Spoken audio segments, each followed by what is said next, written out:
narasumber kita. Nah, ini ibu kita yang terkasih, Ibu Junianawati Suhendra. Waktu dan tempat akan saya persilahkan kepada Ibu Anne Kartiwijaya yang akan memaparkan materinya. Setelah berdoa dan mempersiapkan dan bergumul, akhirnya saya memutuskan untuk memakai tema ini, The Better Version of A-Team BPK Penabur, ya. The Better Version of A-Team BPK Penabur. Nah, saudara, saya sangat berterima kasih dan kagum dengan saudara-saudara yang sudah mengumpulkan foto-foto bagian terkotor di dalam rumah Anda, ya. Sebenarnya tugas ini bukan untuk mencari siapa yang paling kotor rumahnya, enggak ya. Tetapi dengan Anda bersedia ya untuk menunjukkan bagian terkotor dari rumah, kita mau terbuka memperlihatkan apa adanya rumah kita yang paling jelek atau paling kotor. Namun terlebih daripada itu, saya nggak menjadikan ini sebagai suatu ini ya kompetisi ya. Kalau saudara perhatikan waktu dikasih tugas ini, saudara jadi lebih memperhatikan ya rumah saudara ya. Terus mikir-mikir yang mana ya yang paling kotor di rumah ya. Kemudian saudara coba untuk mencari. Ada juga mungkin yang masih enggan untuk memperlihatkan bagian kotor ya. Kenapa saya kasih tugas ini? Dosen saya pernah berkata demikian. Dia mengatakan bahwa orang yang paling jorok adalah orang yang tidak mau membersihkan daerah yang paling kotor. Ya, biasa kan kalau kotor igil ya gitu ya. Tapi justru orang yang paling jorok adalah orang yang nggak mau bersihin yang kotor. Jadi kalau kita mau menjadi orang yang bersih dan mau menjadi rumah kita mau menjadi hal yang lebih better, ya artinya kita harus berani mengakui ya. Dan berani menghadapi, berani menyentuh yang paling jorok, yang paling kotor, yang paling jelek yang ada di dalam rumah kita.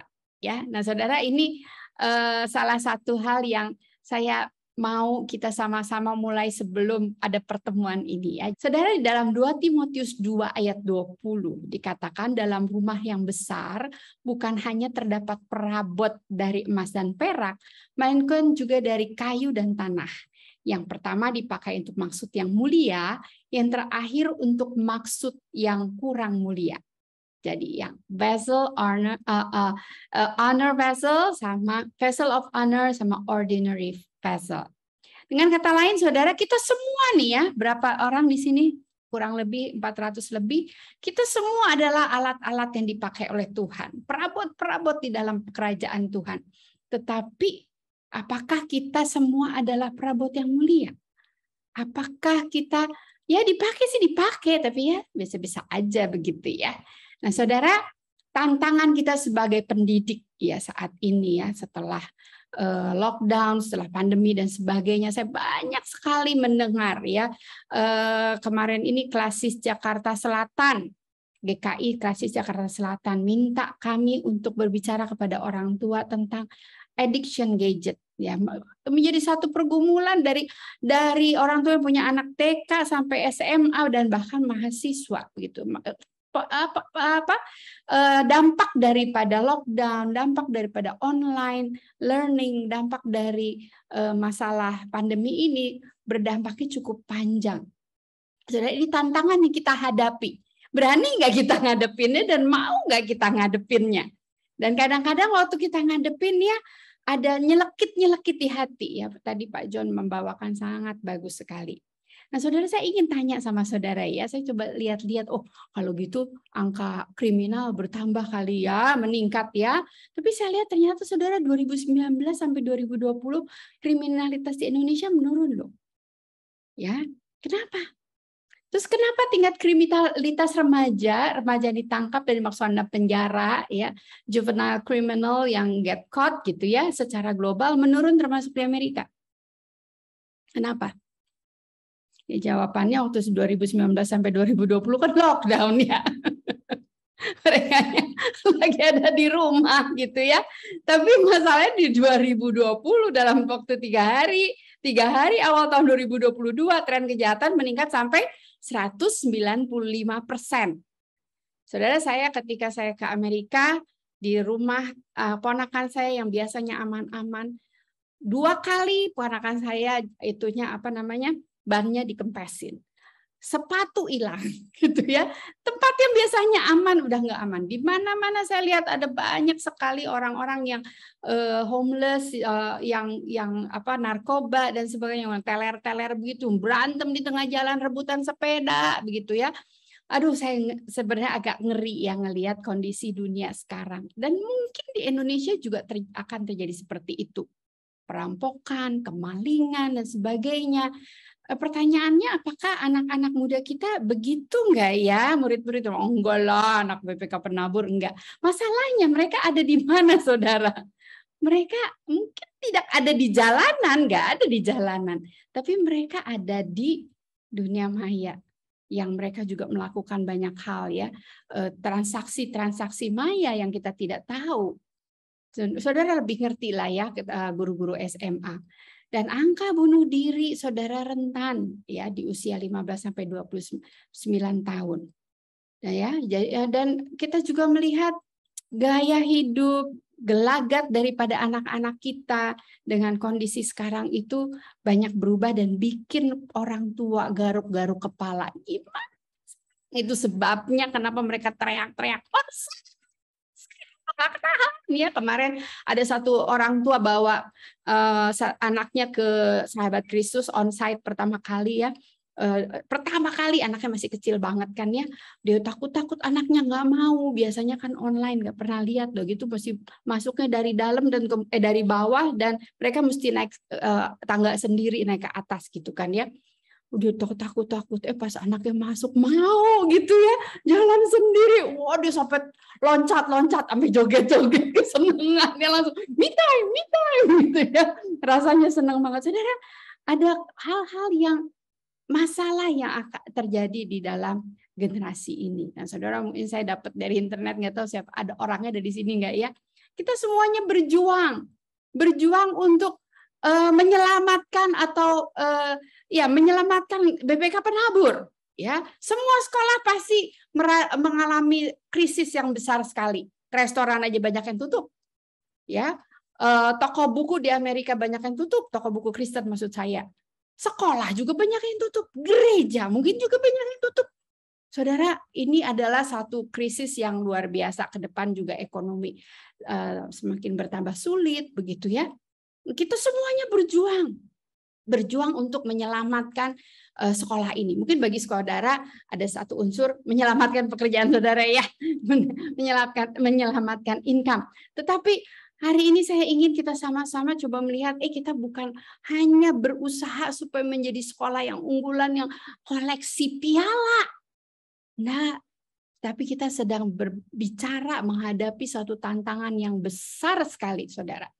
Sebenarnya sebelum pandemi gitu ya, beberapa tahun sebelumnya ada buku yang ditulis oleh James Davison Hunter.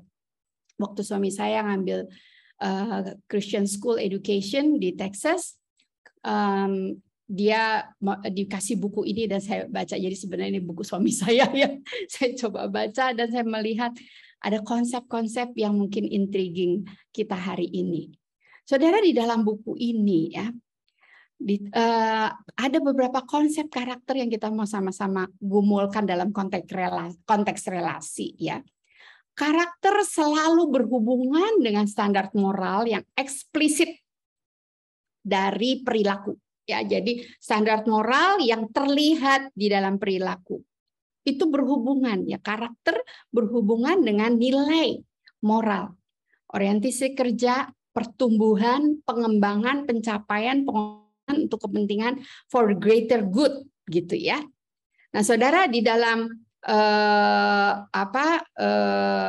Warren Assessment di abad 19 di Amerika mengatakan istilah karakter berhubungan dengan honor, hormat, reputasi, integritas, sikap, perilaku emas, tugas, kewarganegaraan, kemanusiaan, manhood.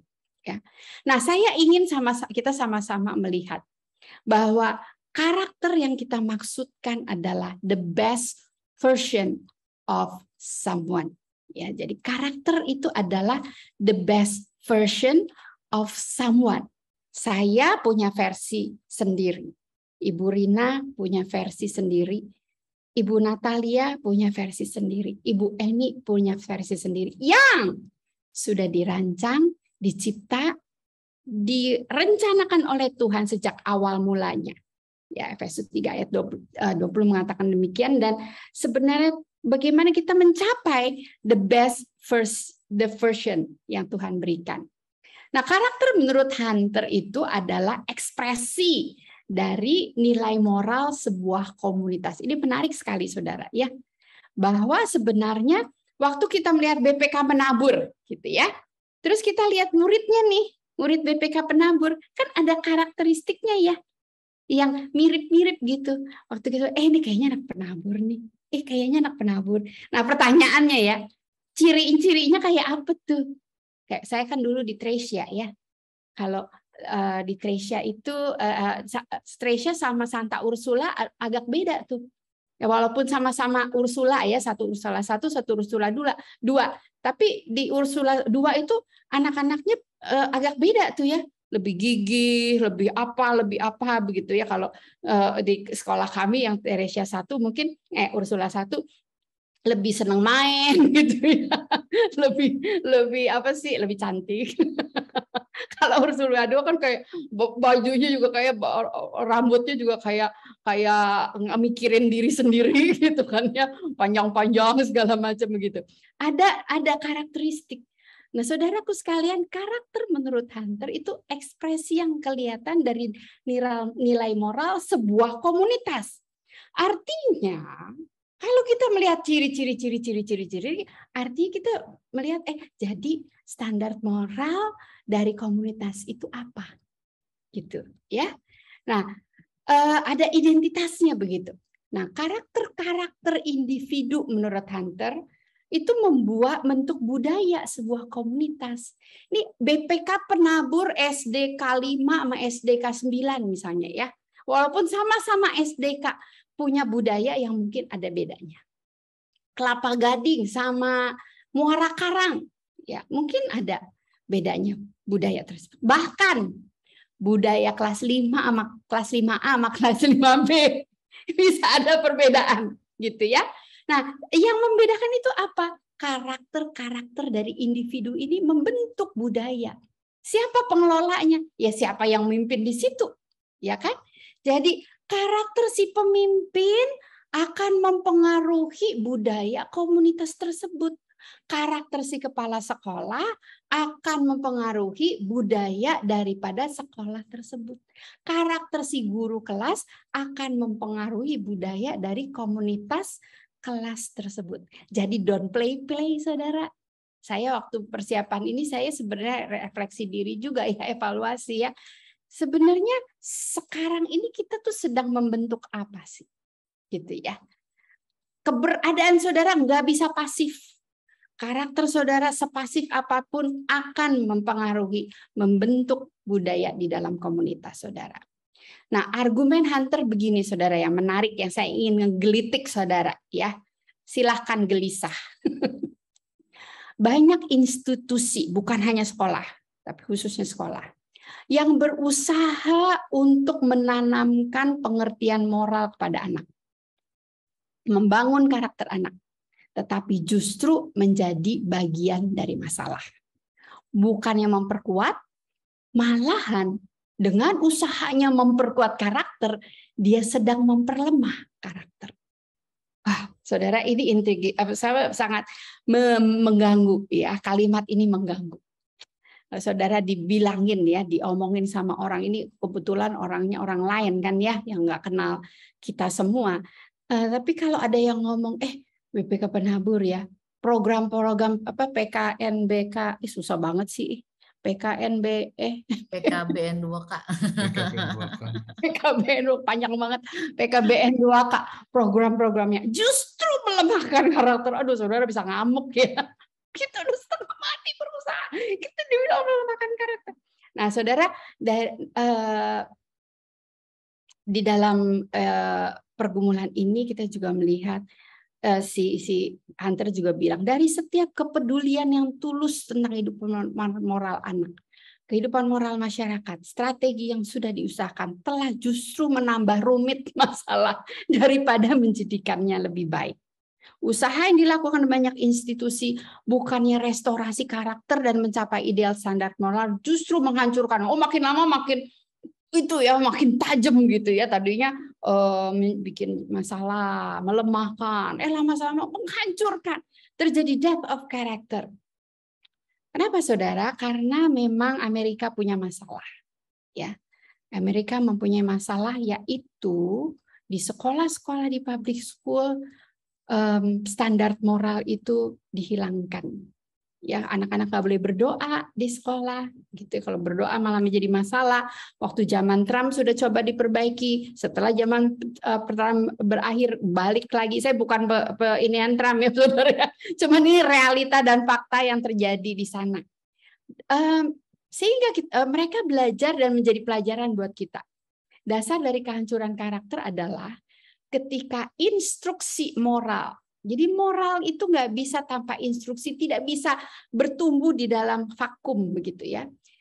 Ketika instruksi otoritas edukasi moral yang mutlak dalam artian ini adalah firman Tuhan digantikan dengan strategi inklusi yang relatif, maka karakter bisa mati. Death of character bisa terjadi. Kehancuran karakter bisa terjadi. Ini yang kita mesti hati-hati. Karena itu ketika kita bicara karakter, pasti kita akan bicara soal kerohanian. Tapi masalahnya apa itu karakter dan kerohanian yang kita maksudkan? Nah saudara, jadi ada 4 ya, instruksi moral, peneladanan moral, pelatihan moral, pengaruh moral. Ini membangun ya moral individu daripada anak-anak dan membangun budaya daripada komunitas kita. Nah, saudara, peneladanan, pelatihan, pengaruh tanpa instruksi moral. Kalau ini terjadi di BPK Penabur, akan menjadikan BPK Penabur sebagai sekolah umum atau common school. Saudara, suami saya bilang, itu ya, nggak boleh nyebut ya. Pokoknya ada satu agama ya, yang wah luar biasa. Gede sekali, berkembang sekali. Lalu suami saya bilang, dia teman-temannya banyak pengusaha. Mereka lagi retret ke Taiwan, gitu ya. Mereka itu sangat moralnya tuh sangat diperhatikan, gitu ya. Belajar dari satu wanita yang punya karisma sampai disembah-sembah sedemikian rupa. Nah, saudaraku sekalian, kita bisa saja menanamkan atau memprogramkan nilai-nilai yang bagus tuh ini. Tapi permasalahannya agama lain juga mungkin punya gitu ya nilai-nilai tersebut. Nah, saudara, karakter harus didasari instruksi nilai moral yang kuat. Nah, permasalahannya adalah apa dasar itu? Jadi bukan hanya pembiasaan. Kebiasaan yang dari kecil ada kan saudara-saudara yang tidak bertuhan juga waktu kecil, tapi orang tua melatih sedemikian rupa sehingga mempunyai karakter yang baik, lebih baik daripada orang Kristen mungkin ya. Saudara, absensi peneladanan moral akan mengakibatkan BPK Penabur menuai pemberontak. Tapi ini realita, saudara. Ketika kita memberikan, oh ya harus ada instruksi moral. Artinya apa? Oh, pelajaran agama mesti kenceng gitu ya. Mesti begini, anak-anak hafalin ini. Akan tetapi saudara, ketika mereka tidak bisa melihat contoh konkret, apa sih yang dimaksudkan dengan karakter ini? Apa ini dimaksudkan dengan kesabaran? Salah satu kisah saudara yang diberikan kepada saya menceritakan ada pengalamannya ketika dia sekolah SD, kemudian dimarahin sama guru sampai nangis gitu ya.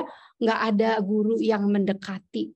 Bahkan waktu dia nangis, dia cari tisu nggak ada, dia minjem kertas dari temennya dan nggak ada guru yang mendekati. Ini yang negatifnya dulu yang saya ceritain ya, saudara ya.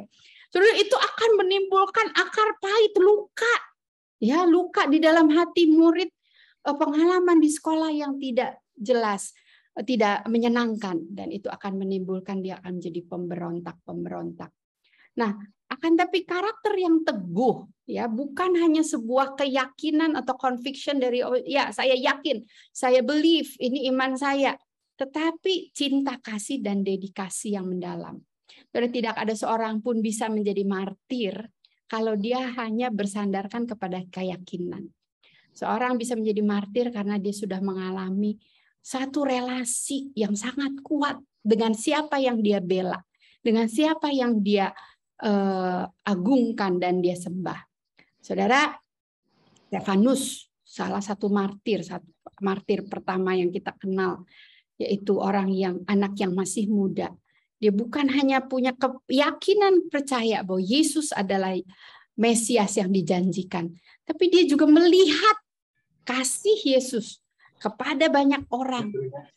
Nah, saudara, ini dilihat oleh Saulus. Saya juga yakin apa yang dilihat oleh Saulus di awal-awal pengenalannya akan orang-orang Kristen itu masuk ke dalam pemikirannya, masuk ke dalam memorinya. Sehingga Paulus juga menjadi seorang martir yang luar biasa, orang yang berjuang. Nah, saudara, absensi peneladan moral akan mengakibatkan BPK Penabur menjadi pabrik para profesional rohaniwan, intelektual yang munafik atau frustrasi. Ya, tanpa peneladanan moral. Nah, setelah peneladanan moral harus ada pelatihan moral. Karena pelatihan hidup dalam keseharian membentuk identitas diri seseorang. Tidak cukup hanya peneladanan saja, bukan hanya kekaguman akan sebuah nilai, tetapi ada sebuah pelatihan. Kenapa, saudara? Karena setiap orang mempunyai latar belakang atau histori hidup yang sangat berbeda-beda. Saya sendiri, saya juga mempunyai latar belakang keluarga yang lemah di dalam karakter. Tapi ketika saya masuk STTSA, saya masuk ke seminari, saya lihat tuh ya ada dosen-dosen yang karakternya saya baru tahu gitu ya. Ada ya orang sesabar itu, ada orang yang sebaik itu, kagum. Tapi nggak cukup hanya kagum, saudara. Saya harus dilatih, diterjunkan, ditegur, dikasih kesempatan untuk gagal, kesempatan untuk mencoba, dan itu adalah latihan. Saudara, saudara adalah pelatih-pelatih tersebut. Nah, absensi peneladan moral akan mengakibatkan absensi pengaruh moral akan mengakibatkan BPK Penabur menjadi masyarakat yang kian memudar. Saudara, setelah karakter-karakter ini jadi, ya, individu-individu jadi menjadi suatu budaya, seharusnya budaya ini dipertahankan untuk memberikan pengaruh. Kalau ini tidak berpengaruh, ya, kayak bara, ya, nggak dikipasin. Saya kemarin ini baru camping sama anak-anak, hujan, tapi mantu saya kekeh tetap mau bikin api unggun, ya. Jadi rame-rame niupin itu. Kayu-kayu bakar yang basah kita keringin terus kita tiupin rame-rame. Waktu nggak ditiup mati. Nah, recharging semacam ini hari ini sebenarnya salah satunya untuk niupin tuh, ya. Niupin bara itu, ingetin lagi, ngebakar lagi supaya nyala lagi, hidup lagi.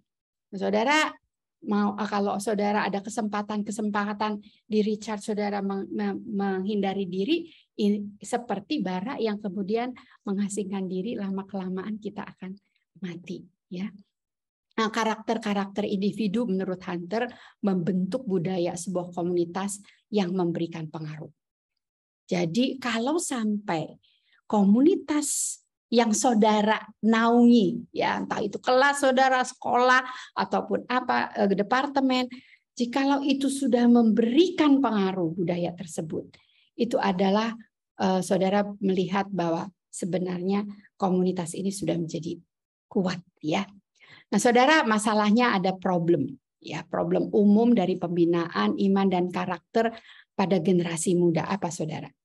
Problemnya adalah pengaruh di luar itu jauh lebih kuat, lebih memberikan pengaruh kepada anak-anak kita. Nah, jikalau di sekolah Kristen Sekolah Kristen nggak mengambil perannya yang baik. Guru Kristen tidak menjadi guru rohani buat anak-anak. Saudara bisa bayangkan, saudara bilang, kan itu tugasnya gereja. Nah, saudara lihat apa yang dilakukan oleh gereja, pengaruh gereja hanya 1/168 jam seminggu. Anak-anak bisa ke gereja, apalagi udah sekarang males untuk onsite, maunya ikut online juga nggak ikut sepenuhnya. Jadi sangat sedikit pengaruh rohani yang diberikan oleh gereja. Gereja juga kewalahan, saudara. Gereja juga kewalahan. Nah, GKI punya BPK penabur. Sayang sekali ya, kalau nggak kerjasama, ya sayang sekali. Padahal kehidupan anak-anak sebenarnya paling banyak di rumah dan di sekolah. Dan pengaruh guru dan orang tua itu sebenarnya sangat besar. 1/168 cukup enggak? Enggak. Jadi kita nggak bisa ngandelin istilahnya ya, ngandelin gereja. Gereja dan rumah memang harus collide, harus kerjasama. Ya, karena itulah Yayasan Unike berjuang untuk hal ini. Supaya anak-anak bisa terbangun relasinya mulai dari rumah, dan kemudian orang tua bisa menjadi pemurid-pemurid yang utama di rumah, sehingga anak-anak bisa bertumbuh dengan baik. Tapi masalahnya, saudara, ini hasil riset dari Bilangan Research Center yang melihat 1/4 daripada keluarga-keluarga ini mengalami abuse, physically abused ya, dari 1/4 dari yang di research, di survei oleh Bilangan Research Center. Dan kalau kita lihat, oh gara-gara pandemi kali, enggak juga, saudara. Ternyata dari survei ini kelihatan sebelum dan sesudah yang kuning itu sama. Ya, sama saja dari sebelum dan sesudah pandemi. Jadi saudara, sebenarnya ini permasalahan yang sudah lama di mana anak-anak kita, murid-murid kita di dalam rumah mereka hidup di dalam kondisi yang tidak aman. Sehingga tidak heran kalau mereka pun bermasalah. Dan abuse apa yang paling banyak dihadapi di dalam rumah mereka? Emotional abuse. Saudara, di dalam rumah tangga Kristen, anak-anak kita tumbuh di dalam situasi yang tidak aman. Nah, karena itu sebenarnya gereja seharusnya berespon ya.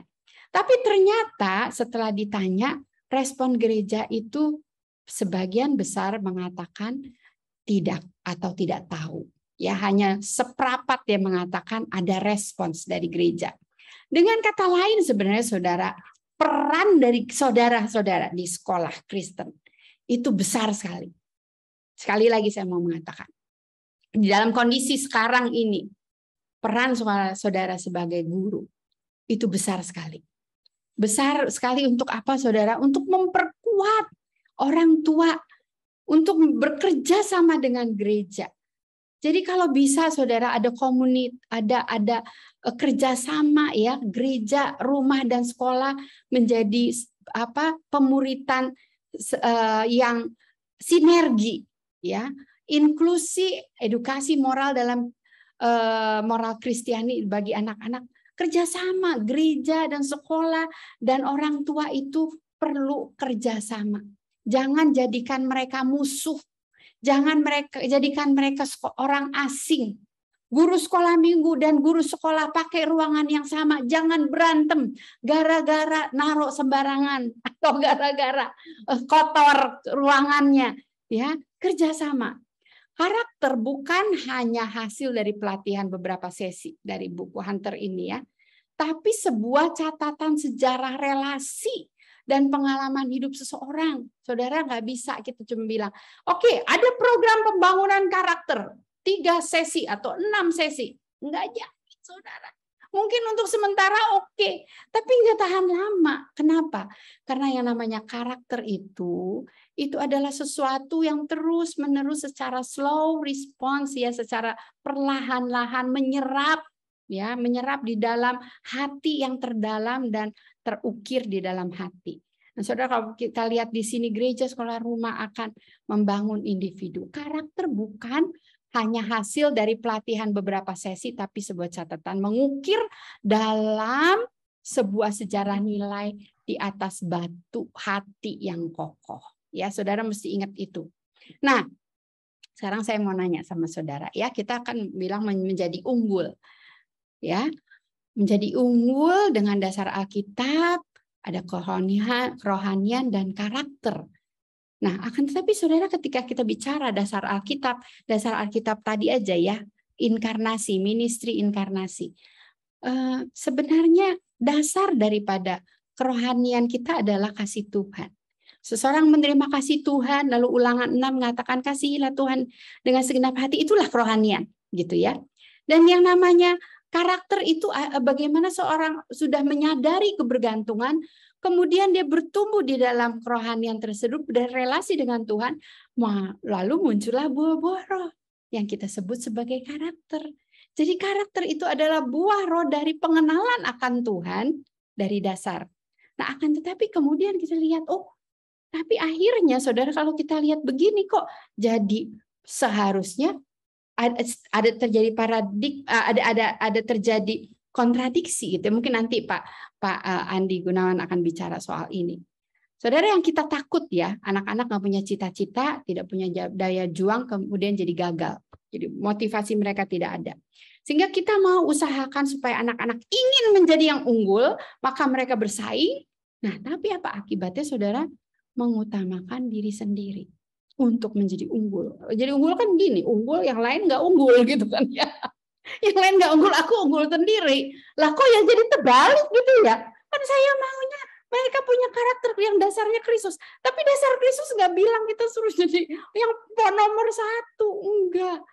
Nah, saudara, jadi bagaimana menjadi unggul dengan dasar Alkitab? Dasar Alkitab bilang apa? Menjadikan semua bangsa murid. Ini visi kita. Kenapa kita jadi guru? Karena kita menjalankan visi ini. Kita menjawab panggilan ini. Pergilah, jadikan semua bangsa murid Kristus. Dan baptislah mereka dalam nama Bapa, Anak, dan Roh Kudus. Ajarlah mereka melakukan segala sesuatu dalam profesi mereka sebagai murid Kristus yang telah kuperintahkan kepadamu. Dan ketahuilah, aku menyertai kamu senantiasa sampai pada akhir zaman. Ada kuasa, kekuatan yang Tuhan berikan. Jadi sebenarnya yang Tuhan minta apa? Menjadi murid Kristus. Tuhan Yesus bilang apa? Contoh aku yuk, murid-muridku, jadilah contoh aku. Aku basuh murid, aku melayani, kamu juga melayani. Bukan menjadi unggul ya saudara ya. Nah saudaraku sekalian, Saulus, waktu dia berjumpa dengan Tuhan pertama kalinya, dia berubah. Berubah menjadi seorang yang berjuang, menulis, belajar, mengajar, apapun yang terjadi dia perjuangkan. Jadi artinya apa saudara? Dia menjadi best version of him. Petrus, dia berjuang sampai akhirnya dia mengatakan saya tidak layak disalibkan seperti Tuhanku, saya sebaiknya disalibkan terbalik. Jadi saudaraku sekalian, ketika kita balik kepada dasar Alkitab, menjadi murid Kristus yang meneladani kenosis Kristus, kemudian itu mempengaruhi kerohanian dan karakter. Sebenarnya akhirnya bukan dalam artian menjadi yang terutama, tetapi best version as a disciple of Christ. Jadi saudara, kita ingat lagi ya, argumen Hunter kadang-kadang benar juga. Ya, hati-hati pada saat kita mencoba untuk membangun karakter. Balik lagi ke Alkitab, balik lagi. Perubahan pada paradigma motivasi kita. Mulai hari ini kita ubah paradigma kita. Dedikasi all out for God. Motivasi kita adalah saya sudah menerima kasih Kristus dan saya mau berjuang. Mendedikasikan diri saya untuk Kristus. Saya akan berjuang. Enggak santai saudara. Enggak rileks. Kita akan berjuang. Mendedikasikan diri saya yang sudah menerima kasih. Hutang kasih itu begitu besar. Sehingga pada akhirnya kita bisa menjadi the best version.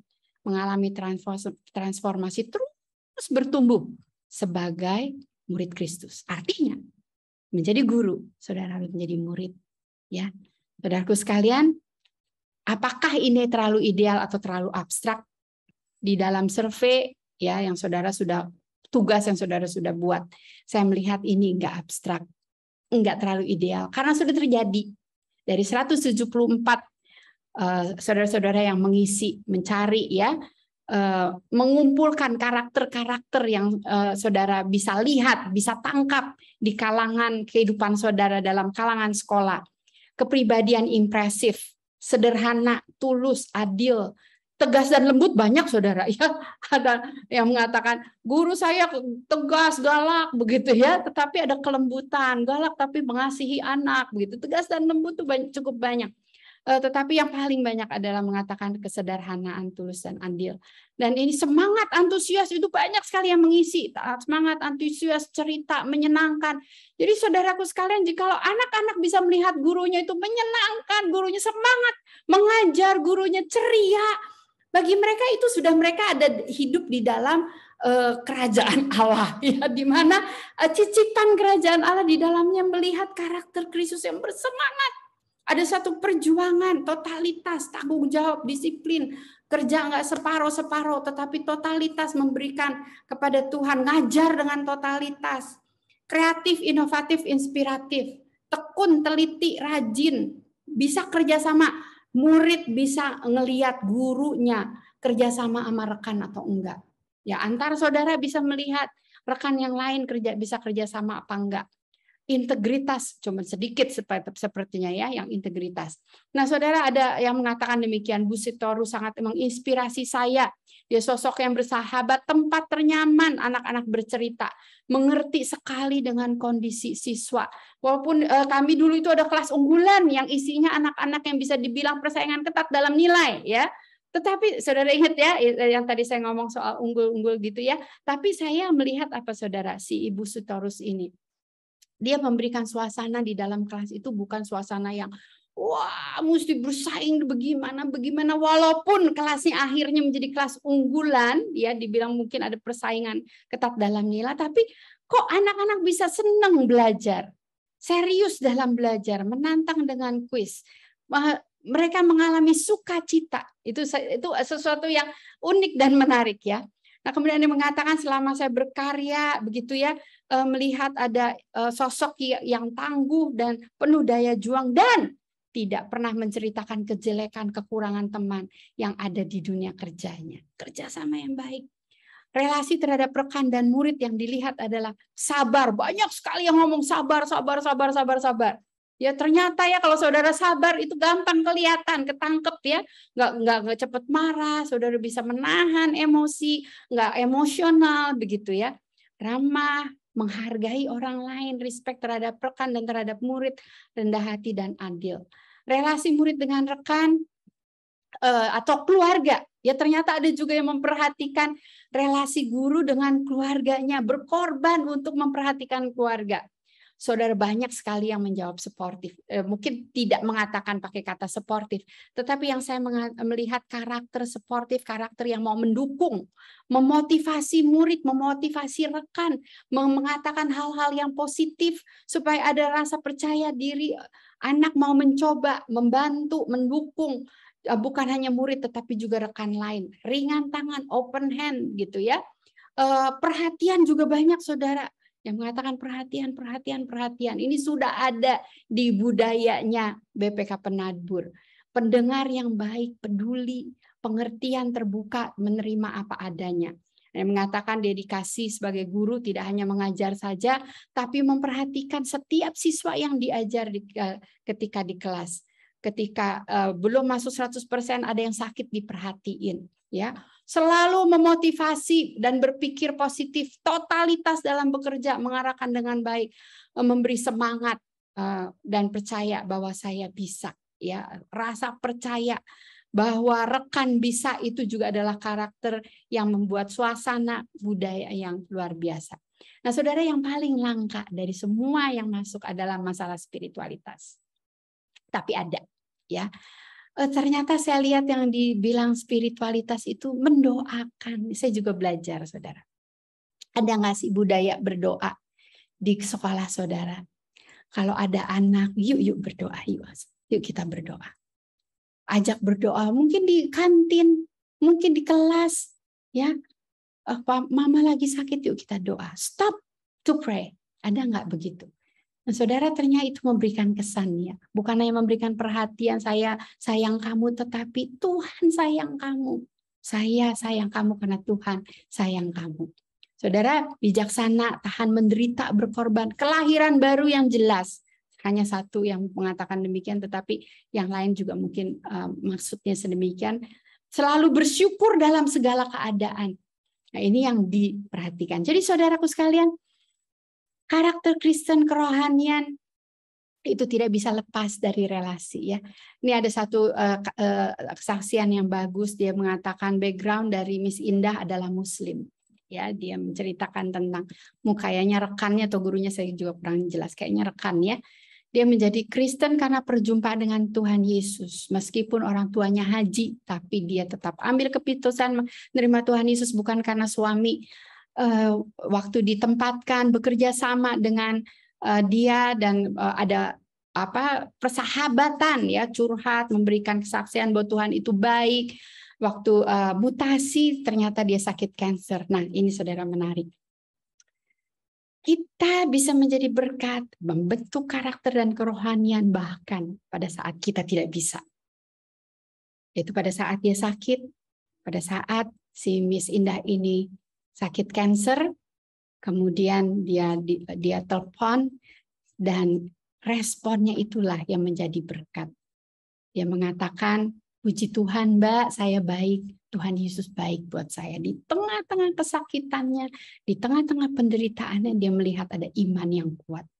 Lalu dia mengatakan, saya belajar banyak dari iman dia yang begitu kuat kepada Tuhan di saat sehat, senang, susah, dan sakit. Senantiasa mengandalkan Tuhan dan bersyukur selalu kepada Tuhan. Saudara, saya rasa ya, kalau boleh kita melihat menjadi unggul dalam pengertian terus bertumbuh. Mengenal akan Tuhan, bergantung pada Tuhan dalam perjuangan, menghasilkan buah yang memuliakan Tuhan. Ujung-ujungnya, that's not all about you. That's all about Christ. All about God. It's not all about BPK Penabur. Nggak apa-apa anak-anak nggak inget di sekolah di BPK Penabur. Nggak apa-apa. Nggak apa-apa mereka nggak inget gurunya namanya siapa. Nggak apa-apa. Tetapi yang mereka tidak boleh lupa adalah Tuhan yang menyelamatkan mereka, yang sudah menciptakan mereka, supaya mereka bisa menjadi the best version of them. Bersainglah, bukan untuk rekan atau sesama murid, tetapi dengan manusia lamamu. New version dan old version. Sehingga relasi itu akan otomatis getting better. Kalau kita udah punya paradigma ini. Bersaing bukan dengan rekan. Ajar anak-anak saudara. Bersaing bukan dengan temanmu sendiri. Bukan supaya kamu nilainya lebih bagus dari teman yang lain. Tetapi lebih bagus dari kemarin. Kamu. Gitu ya. The best version of yourself. 2 Timotius 2 ayat 20 mengatakan dalam rumah yang besar bukan hanya terdapat perabot emas dan perak. Melainkan juga kayu dan tanah. Yang pertama dipakai untuk maksud yang mulia. Yang terakhir untuk maksud yang kurang mulia. Jadi sebenarnya kita itu di mana? Saudara, terakhir saya mau ingatkan ada ini suami saya sering sekali ya. Popeye menjadi kuat kalau apa saudara? Ada yang mengatakan kalau makan bayam. Enggak, bukan. Popeye menjadi kuat ketika dia mendengar Olive berteriak. Karena ada Bruto yang menangkap dia dan menyakiti dia, yang mengancam dia. Dia akan teriak, kemudian Popeye dengar suara Olive, dia akan ambil kaleng, terus dia makan bayam, terus jadi kuat, begitu ya. Nah saudara, jadilah guru yang sedemikian ya. Setelah recharging ini, yang recharge saudara, selain kasih Tuhan yang begitu besar, yang seperti bayam. Tapi saudara juga ingat ada teriakan Olive dari anak-anak saudara yang di rumahnya punya masalah, yang sedang berjuang melawan pornografi, yang berjuang dengan adiksi. Saudara, saya rindu budaya BPK adalah give the best for the Lord. Bukan become the best, tetapi give the best for the Lord. Sebagai perabot yang mulia, jadilah the best version of your team. Our team, we culture, bukan I culture. bukan me culture, tetapi we culture di dalam sekolah saudara masing-masing. Nah, nanti saudara ada pertanyaan, saudara coba pikirkan ya, renungkan suara olive bagi Anda tuh apa? Ya, siapa yang itu yang terus berteriak-teriak seperti itu kalau Mother Teresa melihat orang kusta begitu ya. Kalau saya melihat anak-anak yang tidak diurus sama orang tuanya misalnya ya. Popeye movement Anda apa? Coba renungkan. Mesti ketemu. Kalau nggak ketemu saudara, pelayanan saudara di penabur tidak akan ada yang ngeri. You cannot self-recharge yourself. Terus-menerus bergantung untuk di-recharge orang lain. Apakah old version dari tim sekolah Anda? Pikirin. Nanti didiskusiinnya baru bagaimana saudara sekolah saudara membangun tim dengan versi yang baru. Saudara, jadi ini harapan saya jadilah the better version of a team di BPK Penabur. Ada terakhir ya saudara, sorry nih, lagu yang saya ingin nyanyikan buat saudara. Setelah itu saya kembalikan. Pakailah aku Bapa, bersihkan aku Yesus, bentuk aku Roh Kudus menjadi alat yang mulia. Aku mau berjuang, hidup berkenan, melangkah dengan iman, penuh ketaatan. Pakailah aku Bapa, bersihkan aku Yesus, bentuk aku Roh Kudus menjadi alat yang mulia. Saya berdoa untuk saudara, Tuhan tolong supaya guru-guru BPK Penabur, semua orang yang terlibat di dalamnya, pengurus atau tim apapun, kami berdoa untuk menjadi tim yang terbaik, versi terbaik bagi dirinya sesuai dengan rencana Tuhan. Tolong supaya setiap orang di tempat ini mau berjuang, meninggalkan old version dan menjadi better new version. Setelah ini kami rindu memberikan yang terbaik bagi Tuhan kami yang sudah memberikan segala sesuatu, bahkan dirimu sendiri, hidupmu, dan segala berkat-berkat yang terbaik Engkau sudah berikan pada kami. Dan kami mau mengembalikannya melalui pekerjaan pelayanan kami menjadi pendidik anak-anak yang Tuhan cintai. Dalam nama Tuhan Yesus kami berdoa. Amin. Terima kasih Ibu Anne Kartawijaya yang boleh mengisi kembali, mengingatkan kembali bahwa hidup kita sebagai guru-guru harus mendedikasikan all out for God. Berjuang terus menjadi the best version sebagai murid Kristus, di mana kita memiliki tugas dan tanggung jawab untuk anak-anak yang Tuhan percayakan buat kita. Oke, terima kasih Ibu. Tuhan Yesus memberkati pelayanan Ibu dan keluarga.